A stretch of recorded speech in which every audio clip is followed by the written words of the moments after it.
Do livro Quando Chegar a Primavera, pelo espírito Amélia Rodrigues, psicografado por Divaldo Franco. A Igreja da Verdade. Àquele momento, já não há razões para dúvidas ou incertezas. A natureza fez-se esplêndida pauta musical, onde se gravam as notas sublimes do seu messianato. Cada palavra é um acorde feito em luz, todo gesto um alegríssimo de paz. As onomatopeias da paisagem sucedem-se e logo se misturam as profundas mensagens do seu amor. Os amigos já o ouviram desatar homens das amarras que inibem, imobilizam ou dificultam o acesso à luta, ao bem operante. Ao contato da sua presença ímpar, modificam-se as situações, alteram-se os contornos dos problemas, diminuem os complicados óbices quando colocados à frente.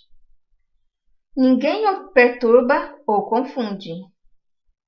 Uma expressão do seu olhar, um movimento da sua face, e os astuciosos se revelam rendidos. Qualquer ardil faz-se de fácil transposição. As ciladas não o alcançam. A sua sombra, em caindo sobre alguém enfermo, restitui-lhe a saúde, e através das suas roupas se distendem as mercês. Não o contraditam, nem o atemorizam. Suave, dulcifica a alma, ameniza as asperezas dos fatores externos violentos e acalma os tumultos interiores persistentes. Vigoroso, invectiva contra o erro, arrosta as consequências das atitudes, verbera contra o crime e a simonia diante dos acumpliciados com a usurpação e a hedionda hipocrisia. São aqueles os dias da esperança, das festas da alma. Refertam-se os espíritos humildes com as fortunas do bem. Os amigos já o conhecem, pelo menos dispõem de todos os dados para o identificarem. Eram, porém, homens algo confusos, subitamente arrancados das pequenezas materiais para as excelsitudes do espírito, içados, de súbito, das covas sombrias e sem perspectivas para os altiplanos de perene claridade, sentiam-se aturdidos. Amavam a luz e temiam-na. Comiam o pão da verdade, mas não o digeriam. Sorviam a linfa do conforto libertador e não se contentavam, fugindo para as torpes querelas, as mesquinhas disputas, os debates infantis. O tempo, todavia, fortalecia-os, a pouco e pouco, para os cometimentos, e aqueles temores infundados se transformavam em força invencível, em estoicismos arrebatadores da fé. Possuindo todas as seguras informações, careciam da revelação que ele deveria dispensar-lhes. Começariam as dores, as antífonas da amargura e os prólogos da aventura superior. A manhã esplendente de sol é moldurada para a intervenção do alto, e o ar balsâmico do dia, o hálito da vida em música de fundo. Quem dizem os homens ser o filho do homem? Inquire Jesus aos discípulos, num transporte sublime. não mais haverá silêncios a partir daquela hora, abafando as vozes do amanhecer para a vida nova. Uns que tu és João Batista, outros Elias, e outros Jeremias, ou um dos profetas, redarguem em uníssono na mesma voz. É uma eloquência coral, harmônica, sincronizada. Sim, eles criam na reencarnação e aguardavam, em febre de expectativa, que retornasse algum dos mortos queridos, a fim de este atestar a chegada do rei. Os embaixadores, no entanto, passaram, apresentaram-se e foram recusados. Elias ali estava renascido em João, com as credenciais do reino, e sem embargo não o queriam compreender. Fazia-se indispensável, portanto, desvelar-se-lhes de uma vez, a fim de que não mais se surpreendessem ante os sucessos futuros. E vós, quem dizes que sou? Interrogou diretamente a Simão. A dúlcida voz embala. A pergunta frontal, sem rebuços, não dá margem a opções nem a disfarces. És o Cristo, Filho de Deus vivo, desata o venerando amigo, penetrado pela luz da verdade.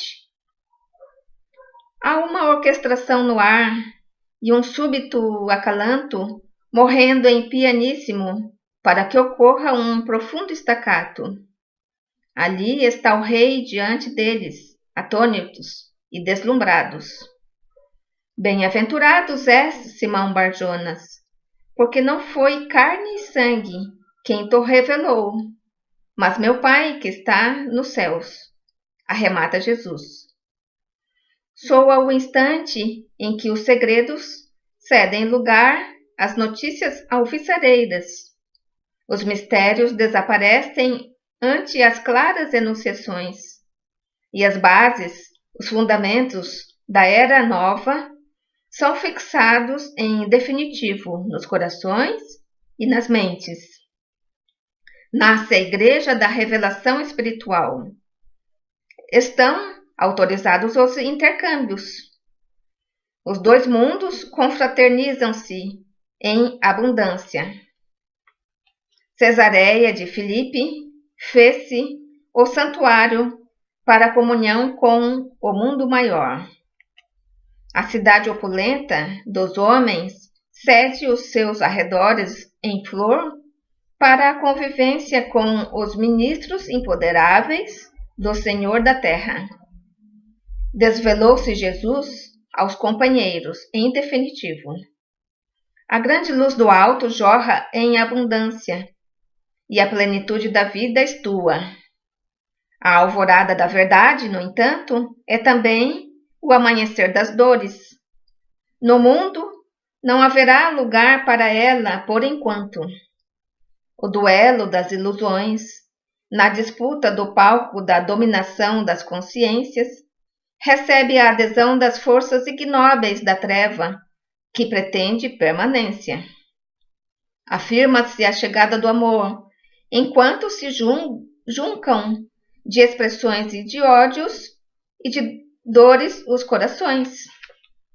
Jesus não esconde as aflições, que desabarão sobre os pioneiros da renovação. Ele próprio não escapará à sanha das tenebrosas artimanhas dos homens pigmeus que tentarão defrontar o homem filho de Deus. Numa antevisão dos padecimentos futuros, adverte aqueles espíritos em repentino crescimento e lhes informa sobre o pesado tributo de dor e abnegação que ele deve dar a fim de romper os turvos compromissos da humanidade com a mentira e facilitar a sua religação com Deus. Reporta-se às supremas doações que lhe serão exigidas, para as quais veio. Está decidido. Ninguém se surpreenda. Os amigos se atemorizam, e Pedro, receoso, em perfeita sintonia com as entidades irresponsáveis que teimam por sitiá-los e fazê-los recuar, chama o Senhor à parte e admoesta-o. A batalha é sutil e perigosa. Indispensável enfrentá-la com decisão, sob qualquer que seja o disfarce que se insinue. Vendo o que ocorre além das zonas físicas que envolvem o discípulo atônito, Jesus profere a severa frase com que expulsa a insinuação e desarticula o programa de perturbações nefastas. Para trás de mim, Satanás, que me serves de escândalo, porque não compreendes as coisas que são de Deus, mas só as que são dos homens. Não se compadece a verdade em relação à fantasia. Nenhuma concessão se lhe faz. Ele veio para o momento culminante, que um dia chega para todos, e de que ninguém consegue eximir-se. Testificar pelo exemplo o conteúdo da palavra, eis a meta. A entidade satânica que urde na alma de Pedro, a debilita e apresenta a visão da vida conforme a tecedura da limitação humana, vai rechaçada. A delicada mediunidade do apóstolo, que recebeu a inspiração do céu há pouco, num instante de invigilância, sintoniza com a representação do mal, de que se nutrem os espíritos empedernidos na perversidade. Pela ponte mediúnica transitam anjos e demônios, conforme a concepção mental e emocional do seu detentor a cada momento. Pedro dá-se conta do equívoco, desperta e se eleva outra vez. Inunda-se de esperanças, liberta-se.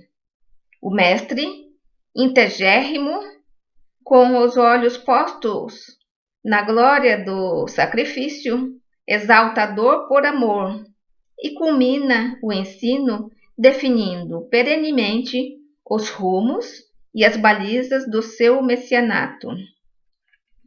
Se alguém quiser vir após mim, renuncie a si mesmo, tome sobre si sua cruz e siga-me. Abrem-se de par em par as portas da imortalidade, e a igreja da revelação espiritual está construída nas almas. O Senhor dos Espíritos decifra um dos enigmas do mundo, além das sombras, a inspiração, e projeta claridade nos abismos da sepultura ignorada. A vida supera a morte, o espírito triunfa, é dia de perene amanhecer. O ar começa a pesar, carreado pelo calor das horas. A sinfonia atinge os acordes últimos. O grande final se apaga em sons que se misturam às vozes da paisagem. Jamais silenciarão. O concerto melódico invadirá os ouvidos do mundo e das gerações. Chega o sol vitorioso, a luz está no mundo.